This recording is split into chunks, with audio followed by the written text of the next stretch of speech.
Bonjour mon frère, bonjour ma sœur, bonjour peuple de Dieu, bonjour les héros de la foi.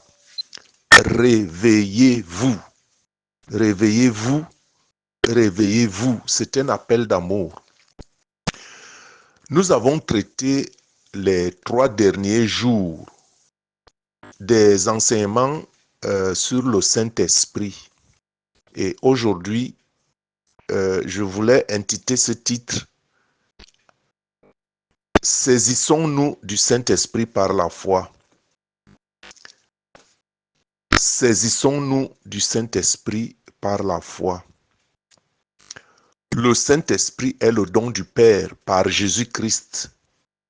C'est le don que Jésus nous donne. Mais regardons attentivement nos voix. Considérons nos voix. Qui prions-nous? Christ nous donne son esprit comme don, mais qui prions-nous? Jésus nous a montré le chemin de l'amour, en se sacrifiant lui-même pour nous. Jésus nous a montré le chemin qui nous aide à connaître l'amour de Dieu, l'amour du Père. Dieu qui par amour nous donne Jésus-Christ comme sacrifice d'amour. Jésus, sacrifice d'expiation pour notre rédemption et la remise de nos péchés. Le péché passé, le péché présent et le péché à venir. Le sang de Jésus nous lave entièrement, nous purifie. Et avec un tel don, allons donc nous continuer à nous vautrer dans le péché sans chercher la sanctification. Voilà le grand problème. Vous avez un don, vous allez à la rivière, vous allez au pressing, vous lavez un vêtement et puis vous prenez ce vêtement, vous le jetez tout de suite dans la poussière. Est-ce que cela a un sens? C'est un exemple. Ceux qui n'ont pas de machine à laver, ceux qui ne peuvent pas aller au pressing, vous allez au ruisseau, vous prenez de l'eau, vous lavez bien vos vêtements blancs. Quand vous revenez, vous les remettez tout de suite dans la poussière. Est-ce que cela a un sens? N'est-ce pas que cela est insensé? Donc Jésus-Christ meurt par amour. Il offre sa vie à la croix. Il vient nous libérer. Et par la même occasion, nous nous faisons encore esclaves. Nous nous mettons sous le joug du péché. Nous ne suivons pas ses voies. Nous ne suivons pas sa parole. Est-ce que vous pensez que cela est normal?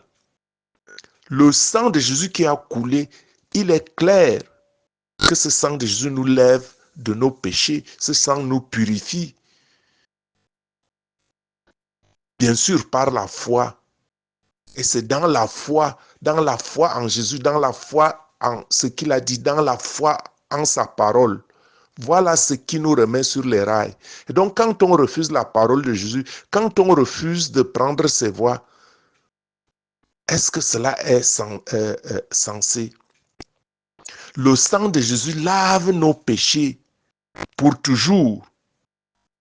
Et pourquoi donc nos vies continuent de tourner en rond, pillées par l'ennemi?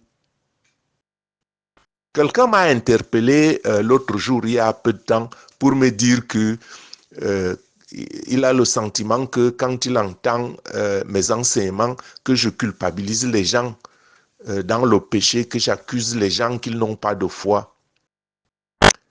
Je lui faisais comprendre que non, mon frère, la culpabilité en elle-même est déjà un péché.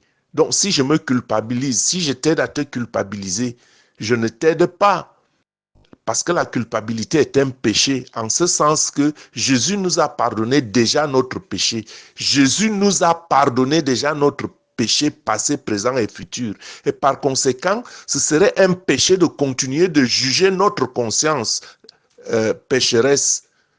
Si Jésus nous a déjà pardonné, donc nous devons nous pardonner et nous devons aussi pardonner les autres quand ils font des fautes. Et voilà le plus grand problème dans nos assemblées. Hein, nous approchons des gens et puis nous les prêchons et puis quand ils viennent à nous, nous les condamnons quand ils font une faute. Nous ne les entourons pas d'amour pour leur dire, écoutez, même si vous avez péché, Dieu vous a pardonné, Dieu me pardonne, je te pardonne. Si tu m'as fait quelque chose, je te pardonne parce que je m'attends aussi que Dieu me pardonne comme j'ai péché aussi contre lui. Voilà le grand problème. Donc on ne se culpabilise pas, mais j'appelle à la conscience que Jésus a déjà tout fait. Jésus a déjà tout lavé. Et puis ce que Jésus a lavé, nous le prenons, nous allons encore le vautrer dans la puanteur.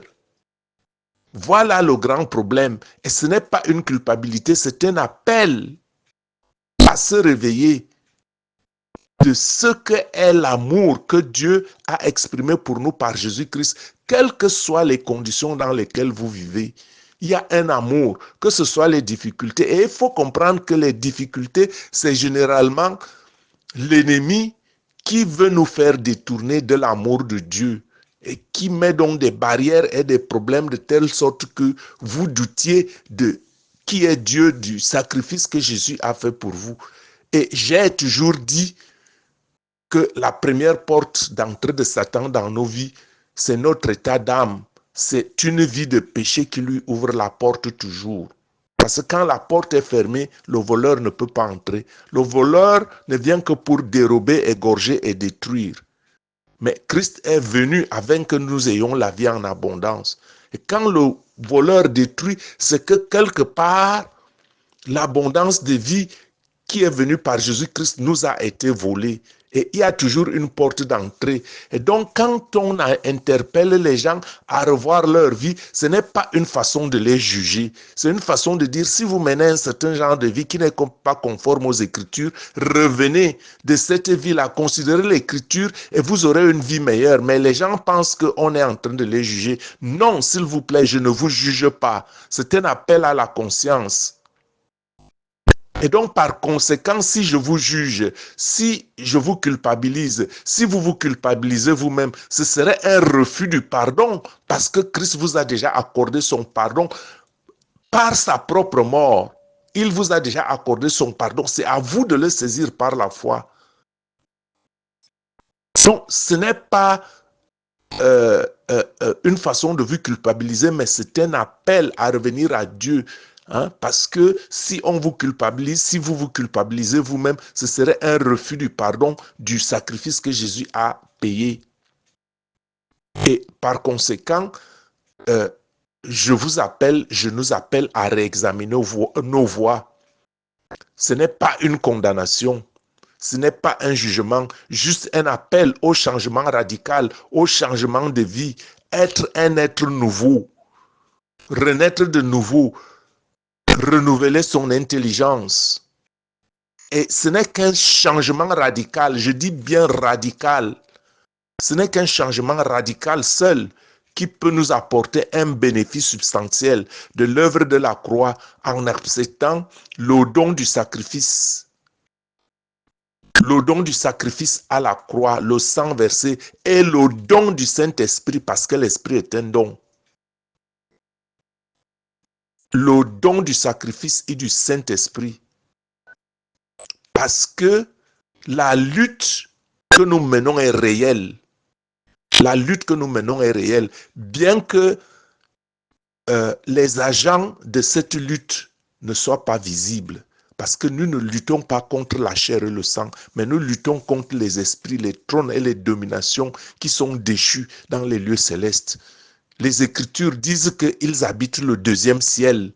Voilà pourquoi on dit les entités qui habitent dans le lieu céleste. Parce que les gens comprennent mal. Quand on dit habite le lieu céleste, les gens disent mais n'est-ce pas qu'on dit que le démon c'est dans l'abîme, dans l'abîme des ténèbres? Non, ces entités ont chuté. Ils sont au-dessus de nous.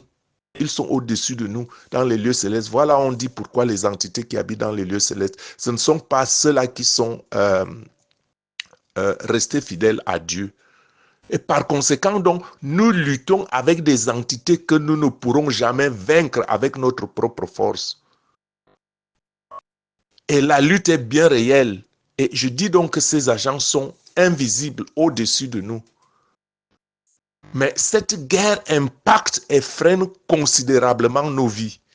Nous luttons contre les forces invisibles qui ne peuvent pas être vaincues, comme je l'ai dit, par nos propres forces, sans la volonté et la puissance de Dieu. Voilà pourquoi le don du Saint-Esprit, voilà pourquoi le don de Jésus. Christ qui sait le mieux de quoi nous avons le plus besoin, nous donne le don du Saint-Esprit. Le don du Saint-Esprit, c'est la puissance de Dieu. C'est cette puissance-là qui a fait qu'il naisse en Marie. C'est cette puissance-là qui l'a relevé de la mort. C'est la puissance de cet esprit-là, son esprit, la volonté du Père pour nous guider. C'est cet esprit qui nous guide, c'est cet esprit qui devient notre enseignant, son Saint-Esprit. Et il est saint et nous devons l'accueillir dans la sainteté. Voilà pourquoi il est important de se sanctifier. Et c'est cet esprit donc qui nous permet d'appeler Dieu Père à bas des cieux et le faire aussi ressentir comme Père. Voilà pourquoi il est donc nécessaire de s'attacher au Saint-Esprit. C'est un don. Et le Saint-Esprit est le témoignage par lequel nous attestons que nous aimons Dieu et que nous sommes enfants de Dieu. Par conséquent, mes frères, mes sœurs, regardons avec sincérité dans nos cœurs et voyons combien nous aimons Dieu. Parce que nous aimons Dieu que par son esprit qui habite en nous. Car c'est cet esprit qui rend témoignage que nous sommes enfants de Dieu.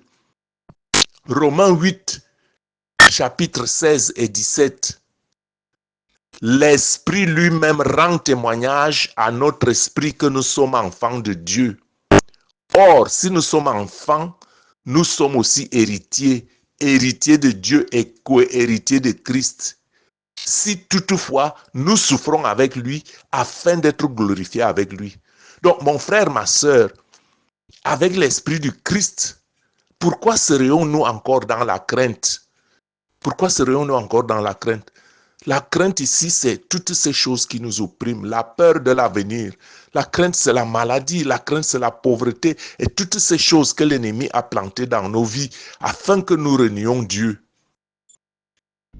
Si Dieu est avec nous par son esprit, qui sera contre nous? Si Dieu est avec nous, qui sera contre nous? Romains 8, 31, 32. Que dirions-nous donc à l'égard de ces choses? Si Dieu est pour nous, qui sera contre nous? Lui qui n'a point épargné son propre fils, mais qui l'a livré pour nous tous, comment ne nous donnera-t-il pas aussi toutes choses avec lui? Comment ne nous donnera-t-il pas toutes choses avec lui? Par conséquent, mon frère, ma sœur, si tel est ce que nous disent les Écritures, c'est la parole du Seigneur. Par conséquent, Dieu serait-il le dernier à être aimé? Dieu serait-il le dernier parmi nous à être aimé? Dieu serait-il le dernier entre nous à être aimé? Mes frères, mes sœurs, pauvres ou riches, entourés de biens matériels, combien de fois nous ne l'avons pas trahi? Combien de fois ne l'avons-nous pas renié dans nos situations, dans nos difficultés ou dans notre abondance, ou même ignoré, oublié? Ne nous laissons pas tromper par les biens terrestres et les événements terrestres, c'est la distraction. Ne nous laissons pas tromper par ces biens ou nous éloigner de Dieu à cause des souffrances que l'ennemi nous impose quand nous sommes au rebord de la foi. Et des fois, je vous dis que des fois, la plupart des cas, c'est nous-mêmes qui lui laissons la porte d'entrée. Lisez bien les Écritures. Jésus-Christ nous a donné les clés. Donc, mes frères, pensez à l'âme, pensez à votre âme, pensez aux âmes des autres. Car l'âme est la chose la plus importante sur la terre. L'âme est plus importante même que le corps physique. Le corps meurt, mais ce n'est pas la fin de tout. L'âme reste en vie et l'âme emporte les sentiments avec lesquels vous viviez. L'âme est la chose la plus importante sur la terre. L'âme est la chose la plus importante sur la terre. L'âme est la chose la plus importante sur la terre. Et voilà pourquoi nous devons la purifier. La purifier en invoquant le Père par son esprit. Le Père nous entend. Le Père nous attend. Revenons à lui par l'Esprit qu'il nous donne comme don. L'Esprit de grâce, l'Esprit du Père, l'Esprit de Jésus, la volonté de Dieu, la puissance de Dieu. C'est sa grâce. C'est l'Esprit de grâce. Romains 8, 15. Et vous n'avez point reçu un esprit de servitude pour être encore dans la crainte, mais vous avez reçu un esprit d'adoption par lequel nous crions Abba Père. Romains 8, 30. Et ce qu'il a prédestiné, il les a aussi appelés, et ce qu'il a appelés, il les a aussi justifiés, et ce qu'il a justifiés, il les a aussi glorifiés. Alors mes frères et sœurs, prions pour restaurer la gloire du Père dans notre vie présente et future par le biais de son esprit. Prions. L'adversaire cherche constamment des moyens de nuire aux individus, souvent en ayant recours à des influences démoniaques. Cette opération démoniaque peut amener une personne à manifester un comportement anormal, comme avec les 2 hommes possédés par des démons dans Matthieu 8h28, qui vivaient violemment dans un cimetière. Jésus a dû chasser les démons. Les démons ne devraient avoir aucune place dans la vie d'une personne, surtout d'un croyant dont la vie appartient à Christ. Dans cette prière, je vais chasser tous les démons tentant de prendre possession de votre vie. Accordez-vous avec moi en prière, au nom de Jésus. Alors, prions. Père, au nom de Jésus, nous te remercions car lorsque 2 personnes sont d'accord sur une chose, la parole de Dieu dit que cela sera fait, et tu dis que nous dirons à cette montagne de se jeter dans la mer et qu'avec certitude, nous recevrons ce que nous disons. Je te remercie donc, Père, pour ta direction et ta présence. La parole dit que le Seigneur est juste en tout ce qu'il fait et qu'il est plein de bonté selon le psaume 145, 17. Je loue ton nom pour ta bonté et ta faveur sur la vie de tes enfants alors que je déclare que tout démon s'opposant à leur succès dans la vie soit anéanti au nom de Jésus. Je déclare que tout vêtement de tristesse imposé par les démons maléfiques soit incinéré au nom de Jésus, en faisant confiance à Ésaïe 61. 3 pour accorder à ceux qui pleurent en Sion une couronne au lieu de cendre, l'huile de joie au lieu de pleurs, un vêtement de louange au lieu d'un esprit abattu, afin qu'il soit appelé chaîne de justice, plantation du Seigneur, afin qu'il soit glorifié. Selon Matthieu 11h28, venez à moi, vous tous qui êtes fatigués et chargés, et je vous donnerai du repos. Je prie pour que tout démon vous pesant dans votre cheminement soit démoli au nom de Jésus, et je prie pour que vous trouviez le repos en tout. Chaque démon limitant dans votre vie et destinée, je déclare qu'ils sont anéantis au nom de Jésus, conformément à Galates 5h1. C'est pour la liberté que Christ nous a libérés. Demeurez donc fermes, et ne vous soumettez pas de nouveau à un joug de servitude. Au nom de Jésus, je déclare que les plans des démons maléfiques pour frustrer votre vie et votre destinée avec des autels maléfiques soient dispersés. Je prie que le Seigneur combatte vos batailles pour vous assurer la victoire totale, en me fiant à Exode 14h14. Le Seigneur combattra pour vous, et vous n'aurez qu'à vous taire. Selon le psaume 30, 1. Tu as changé pour moi le deuil en une danse, tu as délié mon sac et ma sein de joie. Je décrète et déclare qu'il n'y aura jamais de voix de deuil à bord, mais plutôt une voix de célébration, au nom de Jésus. Je déclare que ces démons obstinés attaquant votre vie et votre destinée soient détruits au nom de Jésus, tout en déclarant également la victoire totale sur chaque démon qui vous harcèle, en me fondant sur le psaume 18h39. Tu m'as équipé de force pour le combat, tu as abaissé ceux qui se levaient contre moi. Je déclare la fin de toutes vos batailles secrètes contre les démons dans votre vie. La parole de Dieu dans 1 Corinthiens 15h57. Mais grâce soit rendue à Dieu, qui nous donne la victoire par notre Seigneur Jésus-Christ, et en cela je déclare que la main de la victoire soit évidente dans votre vie et votre destinée. Que vous ayez toutes les raisons d'être joyeux. Je déclare que chaque démon envoyé pour vous détruire soit frappé au nom de Jésus. Le psaume 144, si dit, lance tes éclairs et disperse-les, envoie tes flèches et mets-les en fuite. Chaque langue mauvaise et invisible prononçant des revers et de la stagnation dans votre vie est réduite au silence au nom de Jésus. Je déclare aujourd'hui que chaque ennemi obstiné et impénitent dans votre vie et votre famille soit déjà consumé, et je déclare que chaque flèche dirigée contre vous par les démons maléfiques et invisibles se retourne contre eux au nom de Jésus. Je proclame le nettoyage de tout mauvais dépôt de tout démon maléfique dans votre vie et votre destinée. Je commande que chaque démon travaillant contre vous cesse de travailler et soit rendu impuissant au nom de Jésus. Je déclare qu'aucun complot maléfique ni aucun agenda des démons contre vous, que ce soit dans votre carrière, vos études, vos affaires, votre famille, votre mariage ou votre ministère, ne prévaudra. Les armes forgées contre vous ne prospéreront pas. J'efface chaque erreur de maladie et de mort ciblant vous et votre foyer au nom de Jésus, en me fondant sur le psaume 91, dit, « Aucun malheur ne t'arrivera, aucun fléau ne s'approchera de ta tente. » Je déclare que chaque pouvoir démoniaque se manifestant dans chaque aspect de votre vie, que ce soit dans votre carrière, vos études, vos affaires, votre famille, votre mariage ou votre ministère, soit soumis. Je déclare qu'un mur de feu et de protection est construit autour de vous et de votre foyer, vous rendant intouchable pour chaque force démoniaque, conformément à Zacharie 2h5. Je serai pour elle une muraille de feu tout autour, déclare le Seigneur, et je serai la gloire au milieu d'elle.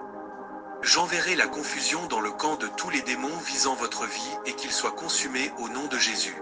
Conformément à Exode 23h27, j'enverrai ma terreur devant toi et j'ébranlerai tous les peuples contre lesquels tu viendras.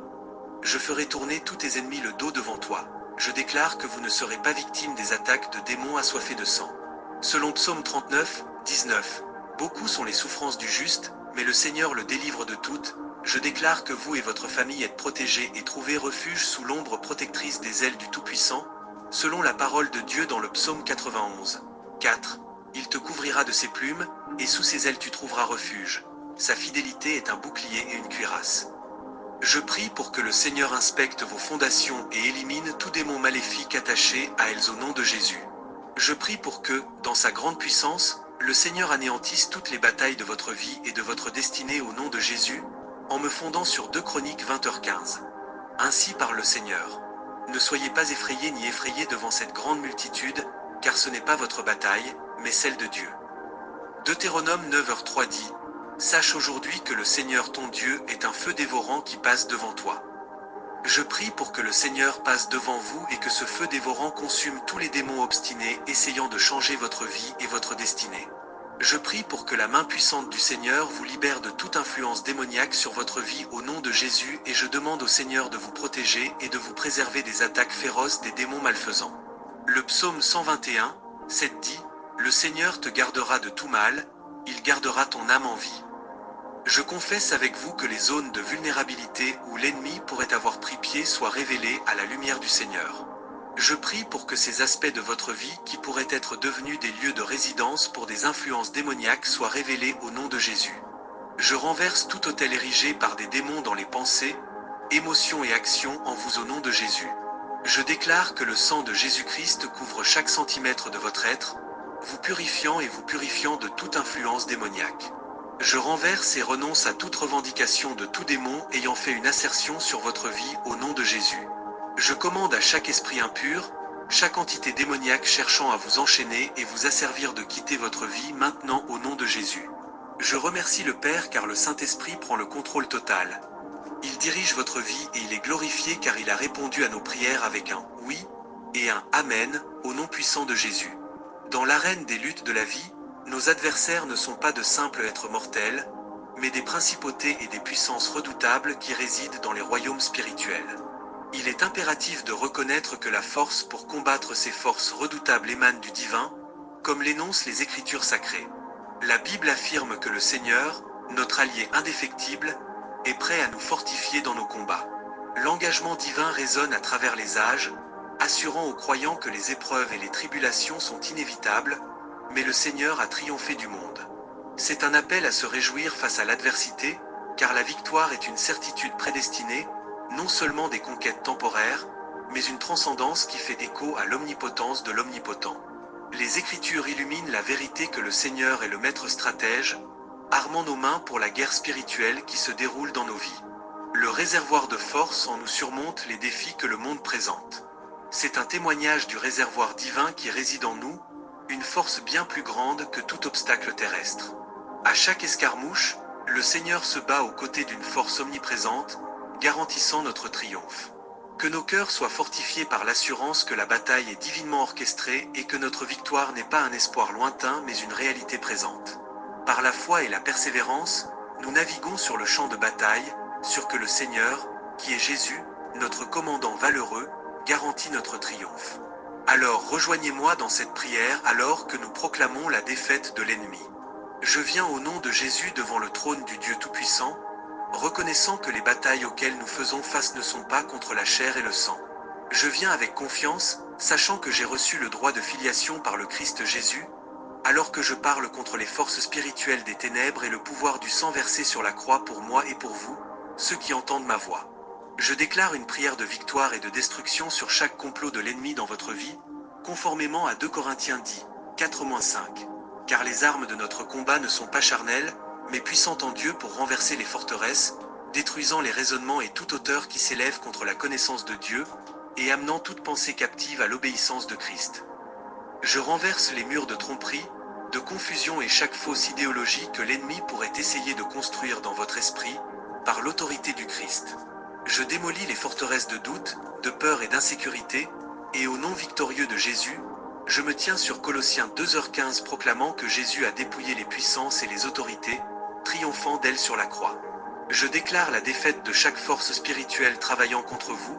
Les plans de l'ennemi sont annulés et chaque arme formée est brisée par le pouvoir triomphant de notre Seigneur Jésus. Je renverse toute assignation de l'ennemi dans votre vie, que ce soit dans les relations, la santé, les finances ou la croissance spirituelle, et je brise les chaînes de l'esclavage et déclare votre liberté en Christ. Aucun complot, aucune attaque de l'ennemi ne prospérera contre vous, car vous êtes plus que vainqueur par celui qui vous aime. Je lie et chasse tout esprit de confusion, de peur et d'oppression que l'ennemi pourrait essayer de déchaîner dans votre vie. Je réclame la paix qui surpasse toute compréhension, gardant votre cœur et votre esprit en Christ Jésus. Au nom puissant de Jésus, je prends autorité sur chaque adversaire spirituel, les rendant impuissants, et je déclare que chaque principauté et puissance s'est enlevée contre vous et maintenant capturée sous l'obéissance du Christ. Je confirme la victoire de la croix sur votre vie, brisant chaque malédiction générationnelle, chaque forteresse de péché et chaque chaîne cherchant à vous lier. Je libère le pouvoir de guérison de Jésus pour restaurer toute zone de votre vie affectée par l'attaque de l'ennemi. Que le sang de Jésus vous couvre, vous purifiant et vous protégeant de toutes les œuvres de l'ennemi. Je parle paix, joie et vie abondante que le Christ a promise dans chaque recoin de votre existence. Je déclare que vous marchez dans la liberté et l'autorité donnée par Jésus-Christ, l'ennemi est défait et vous restez ferme dans la victoire remportée sur la croix, au nom puissant de Jésus. Je viens devant vous, Dieu Tout-Puissant, en me basant sur la fondation solide de ta parole aujourd'hui, et je t'élève, Seigneur, en reconnaissant les défis et les batailles auxquelles ces personnes font face. Avec l'autorité donnée par la parole de Dieu, je déclare victoire sur chaque complot de l'ennemi qui cherche à nuire et à entraver. Je dis, Seigneur Dieu, alors que je les amène devant toi, je me souviens du psaume 68. 1-2. Que Dieu se lève, que ses ennemis soient dispersés, et que ceux qui le haïssent fuient devant lui. Comme la fumée se dissipe, tu les chasseras, comme la cire se fond devant le feu, les méchants périront devant Dieu. Et cela, je le réclame sur votre vie. Tout comme la fumée se dissipe et la cire fond devant le feu, chaque adversaire et complot maléfique contre vous est déjà dispersé et périra devant la présence puissante de Dieu, au nom de Jésus. J'exerce l'autorité donnée dans Matthieu 16h19. Je te donnerai les clés du royaume des cieux, tout ce que tu lieras sur la terre sera lié dans les cieux, et tout ce que tu délieras sur la terre sera délié dans les cieux. Je lis chaque plan, chaque attaque et chaque stratégie de l'ennemi contre votre vie, et je délie le pouvoir du ciel pour intervenir, apportant délivrance, protection et liberté. Je renverse l'esprit de peur, de doute et de confusion que l'ennemi pourrait essayer de semer dans votre esprit. Votre parole, Seigneur Dieu Tout-Puissant, dans 2 Timothée 1h7. Car Dieu ne nous a pas donné un esprit de timidité, mais de puissance, d'amour et de maîtrise de soi. Je déclare un esprit de puissance, d'amour et de maîtrise de soi sur vous, démantelant chaque tactique de l'ennemi visant à instiller la peur. Je prie pour la protection angélique de Dieu autour de vous, comme il est dit dans le psaume 34. 7. L'ange du Seigneur campe autour de ceux qui le craignent et les délivre. Que l'ange de Dieu soit un mur de défense contre tout mal ou danger qui pourrait être comploté par l'adversaire contre votre vie. Je déclare que chaque arme formée contre vous ne prospérera pas, conformément à Ésaïe 54. 17. Toute langue qui s'élèvera en jugement contre toi sera condamnée. Alors que vous faites face à des batailles dans divers aspects de votre vie, que la victoire assurée par le Christ sur la croix se manifeste dans chaque situation. Je parle force, courage et foi inébranlable dans le cœur de Dieu pour vous, sachant que vous êtes plus que vainqueurs par le Christ qui vous aime. Seigneur, je te remercie pour l'autorité et la victoire que nous avons dans ta parole. Que cela soit une expérience alors qu'ils triomphent de chaque adversaire, et merci, Seigneur Dieu, parce qu'ils te font confiance maintenant et pour toujours. Nous te remercions de nous avoir répondu, et nous savons que tu l'as fait, car dans le puissant et victorieux nom de Jésus, nous avons prié. Amen. Veuillez vous abonner à notre chaîne. Donc, mon frère, ma sœur, je pense que cette prière puissante va porter des fruits dans ta vie. Approprie-toi les paroles de cette prière et continue de prier toi-même. Crie au Seigneur, saisis l'Esprit. Tu es vainqueur en Jésus-Christ par son Esprit qui habite en toi. Sanctifie ta vie, reconsidère tes chemins et la victoire est la tienne. Au nom tout puissant de Jésus-Christ, je brise toutes ténèbres et tout fardeau dans ta vie. Au nom de Jésus, je brise toutes ténèbres et tout fardeau. Au nom de Jésus, je brise toutes ténèbres et tout fardeau qui pèse sur toi. Sois béni au nom tout puissant de Jésus-Christ. Que le sang de Jésus-Christ te libère, te purifie contre les forces du mal et prend l'ascension vers la vraie vie que te réserve Dieu par Jésus-Christ et par son esprit. Je suis votre frère et serviteur Gabriel Messi. Je vous aime, je vous aime. Partagez, partagez, partagez. Je vous aime.